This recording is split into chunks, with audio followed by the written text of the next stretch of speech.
Book 20 is one of my favorites because it is very much an in-between book. He's met with Penelope, you've had that, and you're kind of stalled off. We know the fight is coming, and we're just kind of waiting for it. And we're turning the pages, saying, when are they going to fight? When are they going to fight? So it's really easy to sort of skim past this, but there's a lot going on that I find really, really fascinating.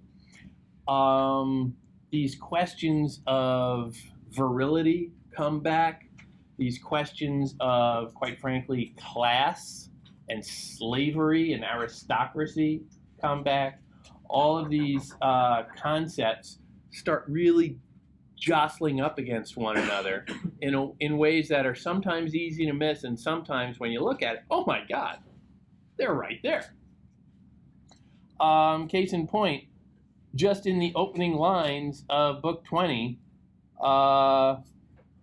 Odysseus is lying down to sleep.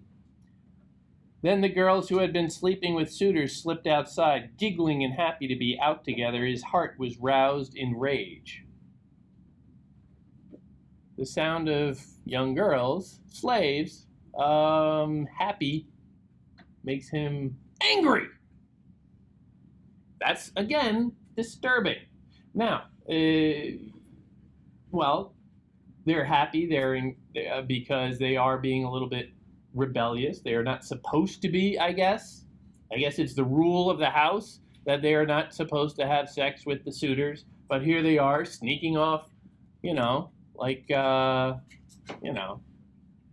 out from under the watchful eyes. It's after hours, and they're doing what, quite honestly, teenagers always do. It's like, ooh, we're going to get away with this. Don't tell anyone. But still, it is female sexual behavior that is immediately evil and stirs a somewhat seemingly disproportionate response from Odysseus.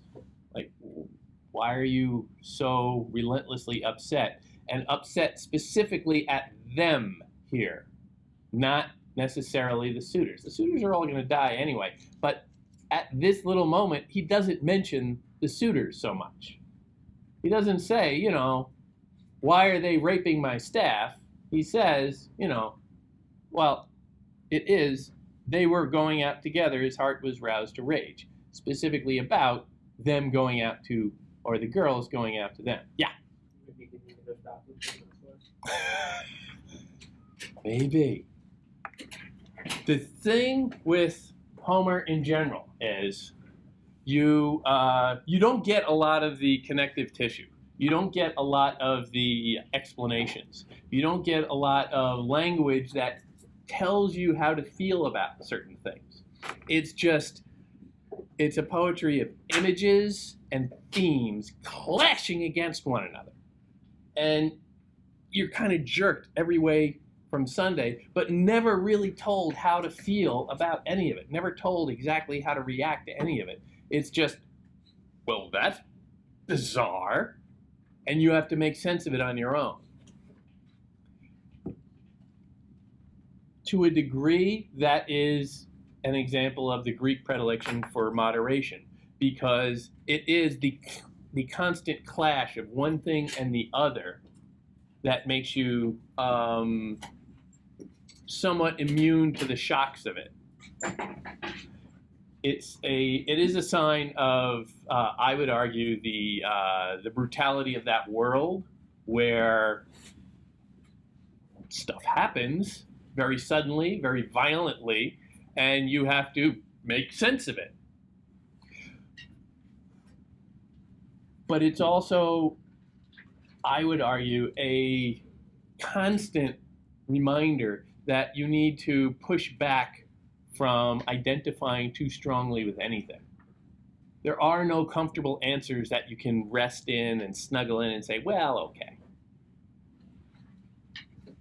You're supposed to stay a little bit apart from everything so that you're not overwhelmed by anything. Moderation. In this, you also get a lot of really dull moments. And again, I like the dull moments. I'm that guy. I think it's great. We get a pretty good discussion of housekeeping. Always everybody's favorite topic in a revenge fantasy.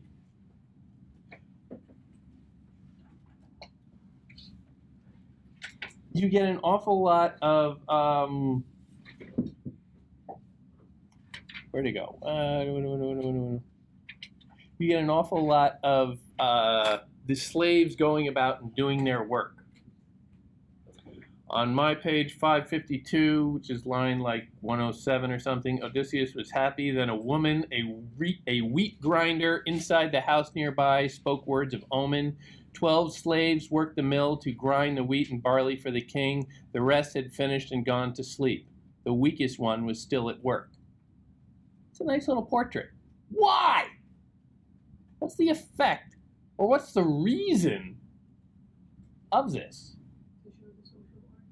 To show a social order, perhaps. This is what life is like as a slave. When you're the weak one and everybody else finishes their work, but you haven't, you still have to stay and finish your work.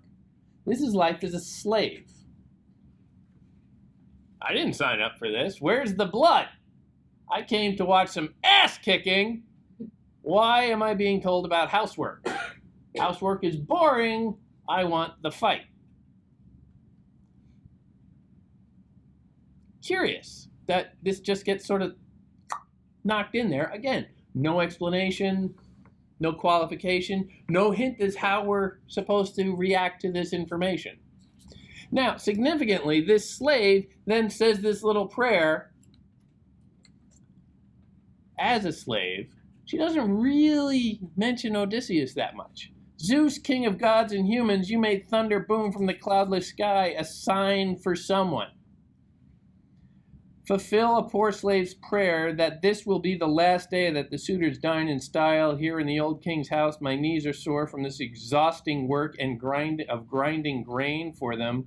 I pray this is their final meal. She never says, please let my master Odysseus come home and reassert his rightful place in the throne and punish all the evildoers. She just says, God, get these jackasses out of here. My knees hurt. Has nothing to do with the master. The swineherd is living and dying for the day that his master will come home. That's all that means anything. That's the only reason he gets up in the morning. But here you get what I would argue is a much more realistic portrait of slave life for somebody who has been, operating under an absentee boss for 2 decades. Just make my life a little easier. I got aches and pains. I don't really care what's going on with Odysseus and, those people. This little snapshot, and we're not told an awful lot about this woman. I don't think she's given a name. Is she given a name? No. But this little snapshot brings out an odd note. You're not sure what to do with this information, and it sticks out. You have to try and resolve it in your own mind. You can do that by just sort of skimming past it and saying, no, there's no blood there, I'm moving on. Or you can stop and say, why did they include that? Again, this entire poem was memorized. Somebody has to memorize every syllable of it. And don't you think it would have been tempting to scrape off the non-essential stuff?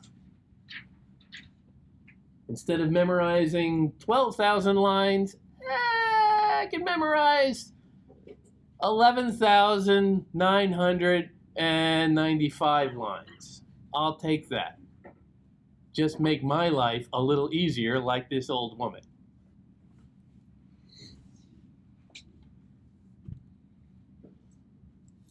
Hard on that. A portrait of an old woman suffering. You get the other women gathered and lit the hearth. Godlike Telemachus got out of bed and dressed and slung his sword over his back.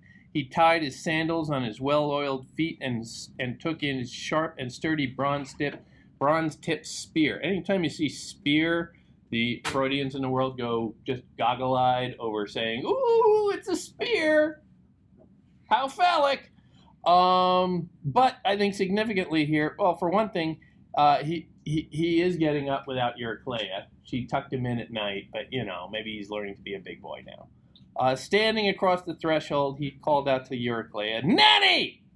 Did you women make sure our guest was honored with a meal and comfortable bed, or did he lie there neglected?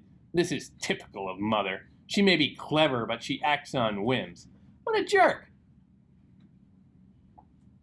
What a jerk. Now, again, he is working with his father at this point, and that plan is largely to keep Penelope in the dark so that she doesn't become a problem. It's safer for her and for everybody if we just work around her. But that just seems needlessly misogynist.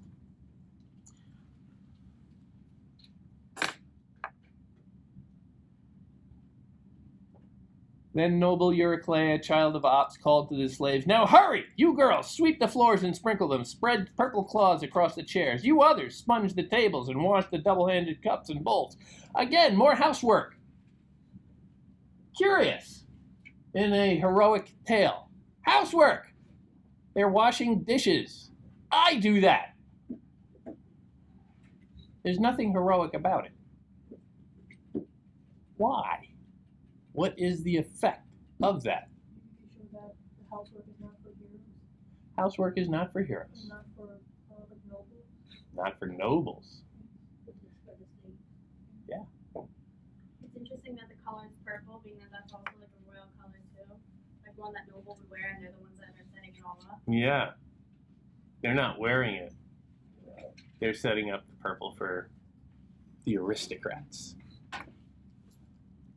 They listened carefully and followed orders. 20 ran off to fetch the dark spring water. The other well-trained slaves were working hard around the house. The able-bodied men came in and chopped the wood. They knew their work. Social order based on work. The women got back from the spring, and with them the swineherd came with 3 fat pigs, his best. He penned them in the yard to root around and kindly asked Odysseus, "My friend, they are now treating you with more respect, or are they abusing you just as before?" Odysseus, the cunning strategist, replies, may the gods avenge these upstarts for their wickedness and schemes. These scoundrels have abused me in a house which is not theirs. They show no shame." What is Odysseus's concern at this moment?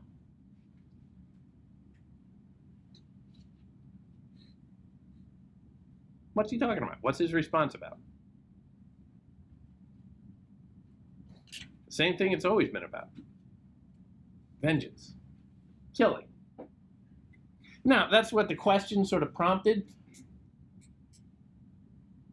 But coming after a fairly long stretch of being told about the housework, the labor of the slaves, the detailed life buzzing around Odysseus, who is sitting in the middle of it.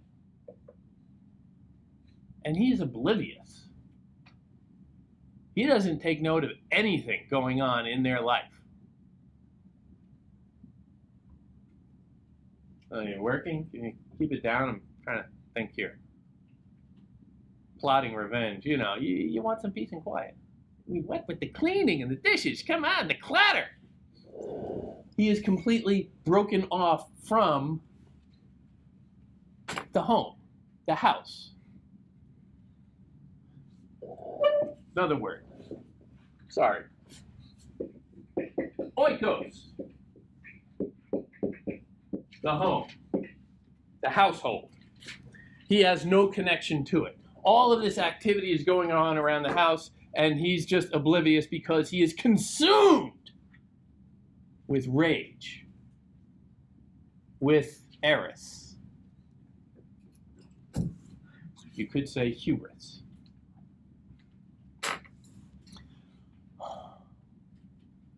Professor, does oikos mean like house as a building or like home? A little of both. the answer to every question about Greek is a little of both, because it's always balancing things. More, I would argue, less about the physical structure. You're right, than the notion of a home, a household.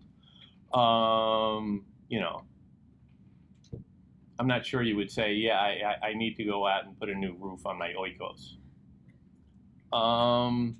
But notice also, Eumaeus, Odysseus, the cunning strategist, replied, Eumaeus, may the gods avenge these upstarts for their wickedness and schemes. The scoundrels have abused me in a house which is not theirs. They show no shame. And he is almost making an argument to Eumaeus that he should be separate from them. Now, Eumaeus does not know who Odysseus is at this point, but he is trying to divide the good slaves from the bad slaves, and trying to stir a little extra contention between Eumaeus and the rest of them. Divide.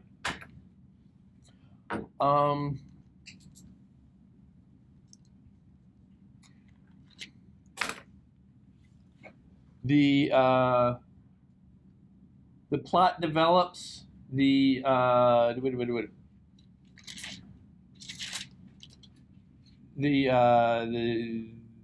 up with a plan where the suitors are getting extra impatient, and Telemachus says, "Well, okay, you know, I will come up with we're going to move this forward," and she will choose one of their best.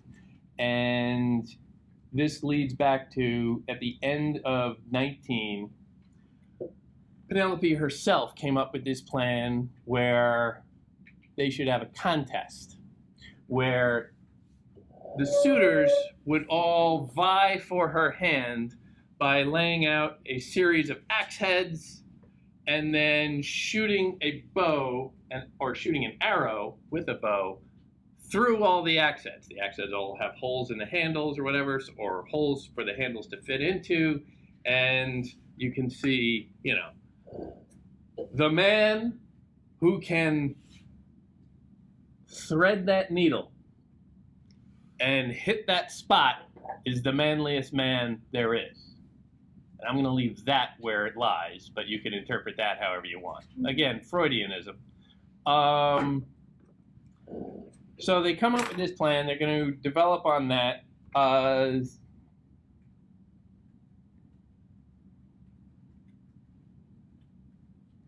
Telemachus inhaled and answered, "Yes, by Zeus and my father's sufferings, lost far from Ithaca, or maybe dead."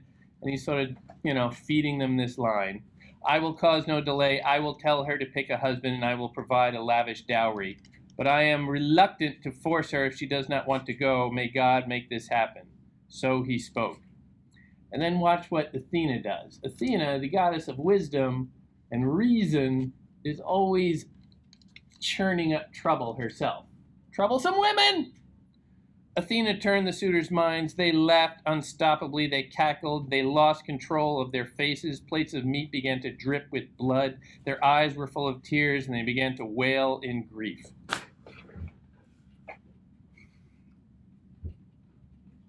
Animal irrationality. Emotionalism, kind of a bestial behavior. That image of the plates of meat began to drip with blood, just standing out in the middle of that. Like, what the hell is that about? But it's about animal nature.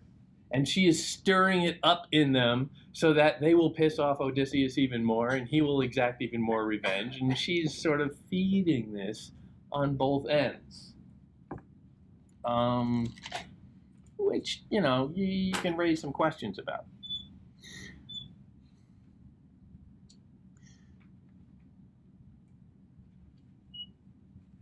Towards the end, you get a prophet warns of doom. The prophet Theoclymenus, Greek names, yeesh. Call him Theo. Theo, the prophet, says, I see doom coming. We're getting carried away here. This is going to end badly.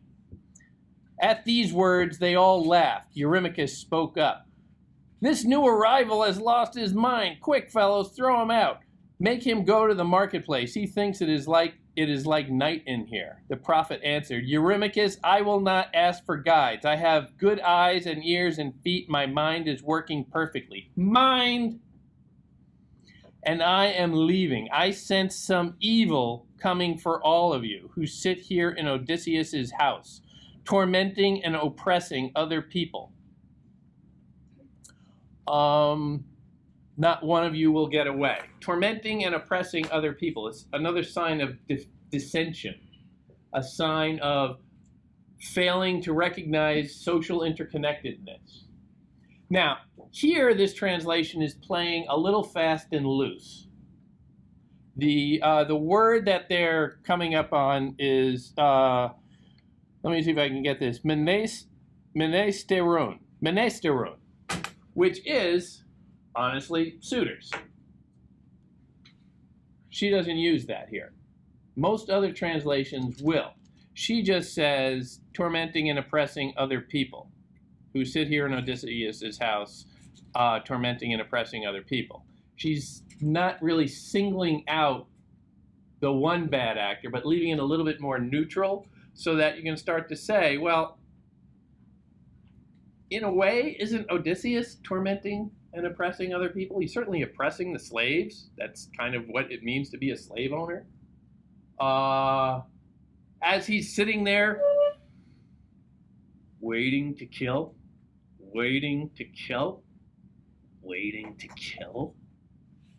you could say that he is tormenting them in his own little way. It includes him, and again, I think it's fair, although it's on the border because you're not using, the word suitors is right there, you can use it. But this takes translating in a somewhat progressive direction, and it says, well, okay, if we just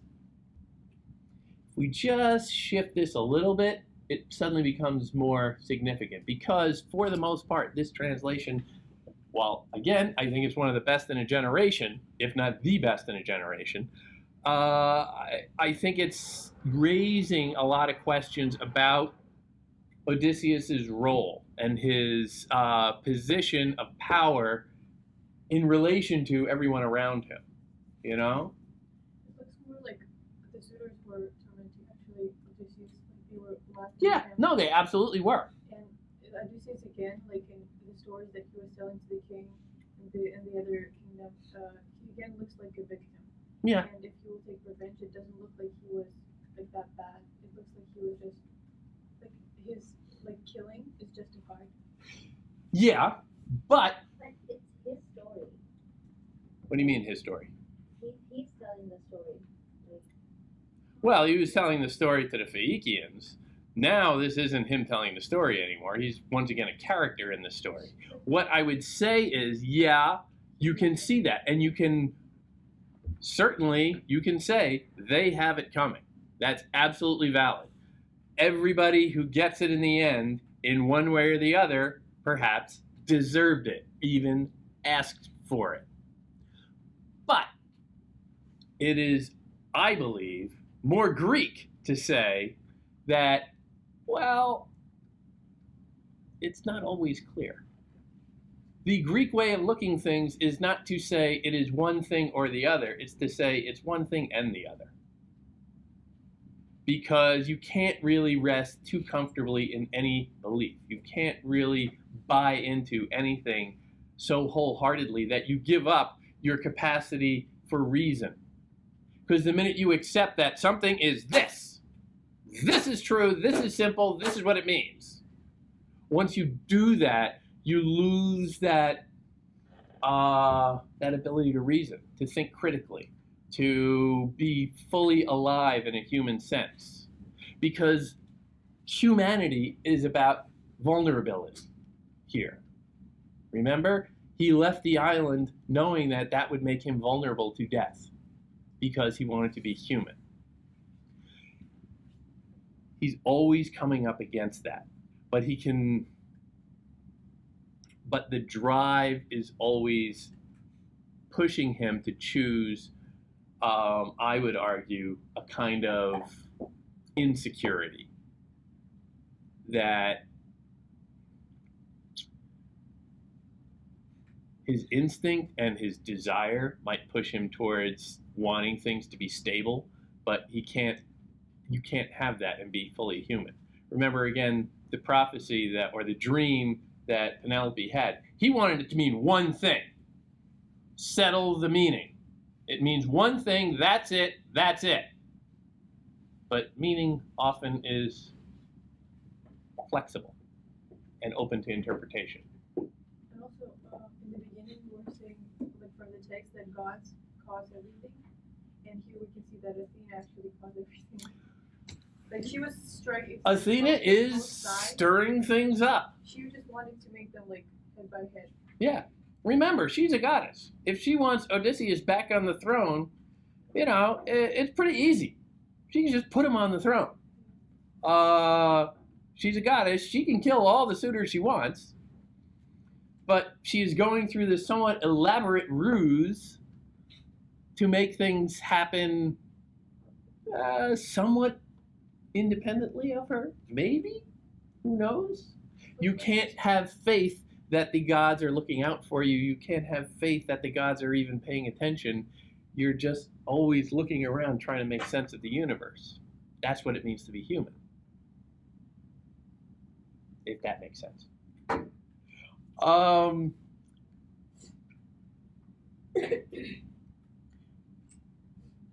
Continuing on from that same point, though, not one will get away.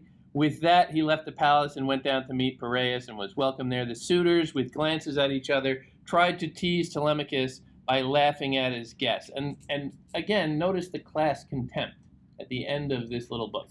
Again, the divisions of books are very arbitrary and way after the fact of composition, but a note that is struck within the broader context of this chunk of the text, I think is significant because so much of it has had to deal with class and class resentment. And just get a sense of the contempt that is dripping out of these lines. What awful luck you have with visitors. Here is this dirty beggar, always wanting more food and wine, who is unskilled in farm work or fighting, a mere burden on the earth. Now that other one just stood there prophesying. Now listen, I propose a better plan. Pack up your strangers on a boat as slaves, send them to Sicily and make a profit.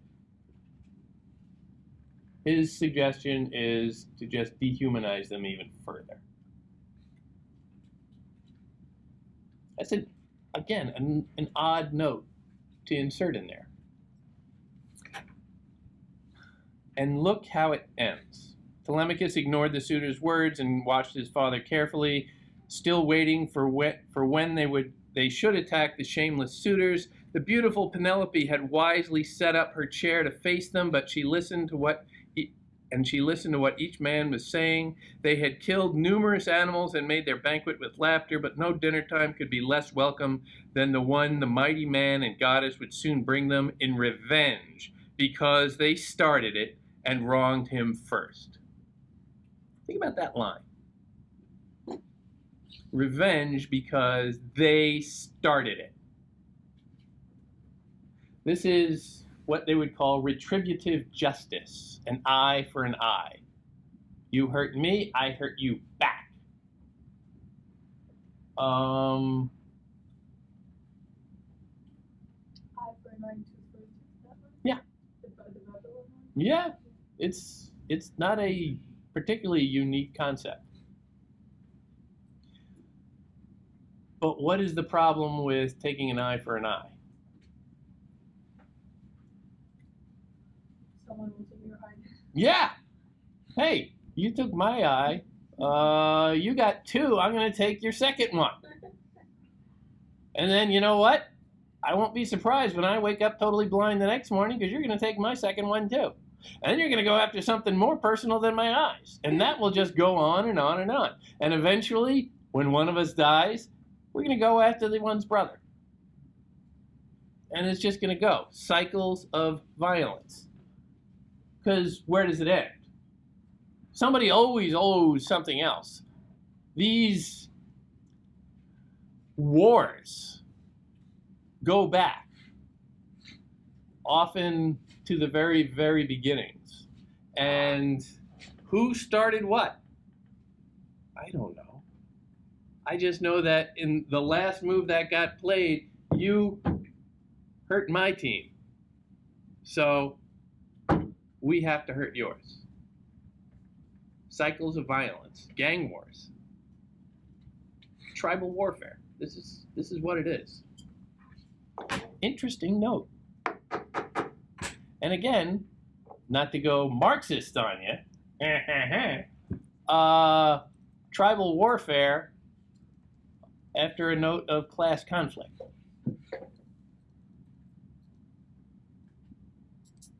Class warfare?